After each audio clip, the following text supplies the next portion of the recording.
Ate Maria. Mwah! Dito na Ganda sa... naman. Siyempre, beauty queen ang kausap ko. So after 2.5 years, I just received a call from him. Sabi niya, I just had a meeting with my lawyers and I want a divorce. I was suicidal. I was ultra depressed, diagnosed with bipolar depression. Sabi ko, Lord, kunin niyo na ako. Wala na akong dahilan para mabuhay. And then I felt his hand reach out. Tapos sabi niya sa akin, anak, tahan na. When I had nothing and all I had was Jesus. And he was my everything. He was enough.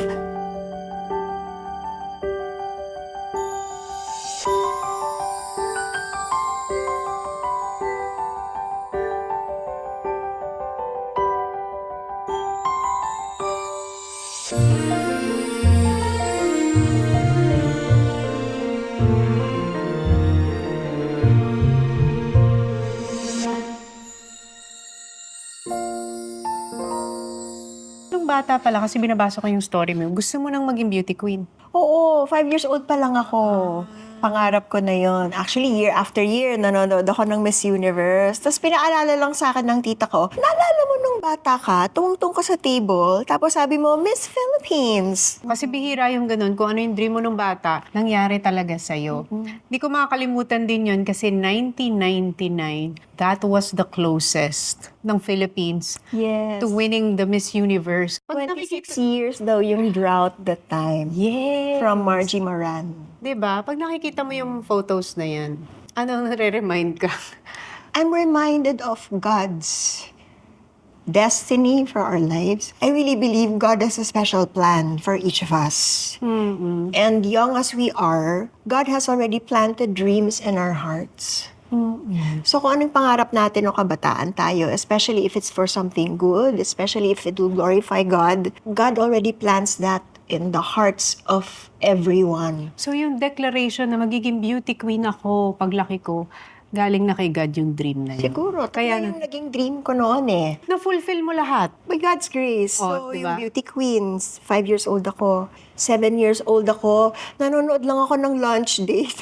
Si Randy Santiago, ini-interview niya si Dante Varona. Tapos, habang nag-interview sila kasi pinopromote nga yung show niya, parang may impression sa heart ko na one day I'm going to work for TV. Tapos nung 9 years old ako, naalala ko nasa isa kong cathedral in Pampanga. Tapos na-overwhelmed lang talaga ako ng gratitude that I was given life. So pangarap ko, sabi ko, Lord, one day gusto kong maging doctor so that I can also give others a chance at life. Tapos lahat yun nangyari sa'yo, no? Lahat yan, naging beauty queen ako, nakapag-work ako sa TV, and physical therapy yung pinursu ko as a pre-med course. Na-practice ko yung physical therapy for a while, pero na-intercept ng pagiging beauty queen. Pagbabalikan natin kasi naging emotional ka nung nakita mo yung beauty queen pictures mo. Ilan taon ka lang nun? I was only 23 in those pictures, 24 nung Miss Universe kasi I celebrated my 24th birthday during the Miss Universe course ng pageant sa Trinidad and Tobago. Yung buong journey at process nung Miss Universe,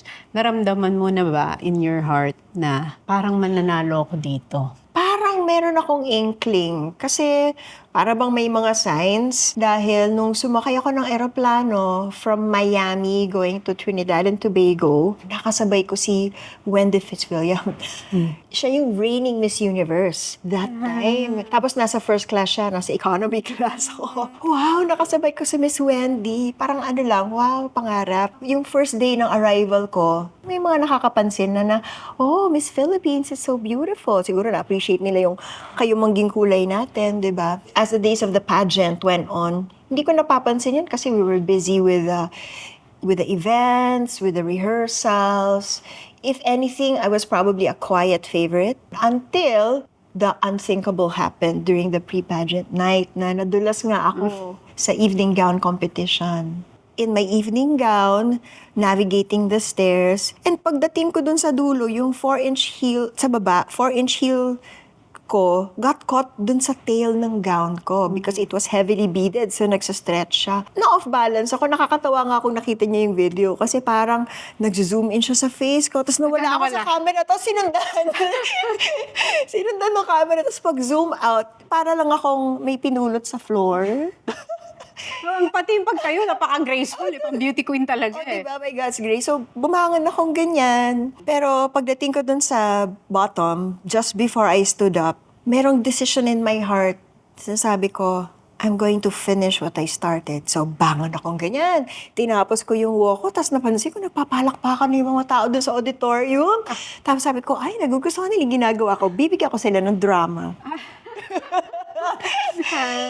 Yun, pero hindi nila alam, parang kumakabog-kabog yung puso ko. Parang merong 1,000,000 mga elepanteng dumadaan sa puso ko. Tapos yung tuhod ko nanginginig under my gown. Kung merong moment na grace under pressure, parang yun yung pinaka-grace under pressure moment. And also, dun mo makikita yung confidence na meron ng mga beauty queens. Si Scott Grossman, yung choreographer, nakita niya from in front of the stage. Umikot siya, hinanap talaga ako. Tapos natagpuan niya, sabi niya, that was the most beautiful recovery I've ever seen. So, na-encourage naman ako, diba? It gave me strength to go back out and dun sa final viewing namin, bye-bye, before we exited. Yes. Pero pag uwi mo nun sa Pilipinas, you were celebrated as the Miss Universe. Na parang ikaw yung may corona, di ba? The way the Philippines celebrated you nung umuwi ka. It was so heartwarming how people thought of me as the winner in spite of the first runner-up title. And even around the world, actually, I appreciated how they recognized me. They appreciated my performance. Parang yun ang naging defining moment mo as a beauty queen. Yes. Actually, sinasabi ko nga lagi, it's a metaphor for my life. Oo. Na nadapa ako sa stage, nakabangon ako. Pero sa buhay ko, maraming beses din akong nadapa. Pero sa tulong ng Panginoon, nakabangon. Nakabangon. After nun, your life was never the same again. Pag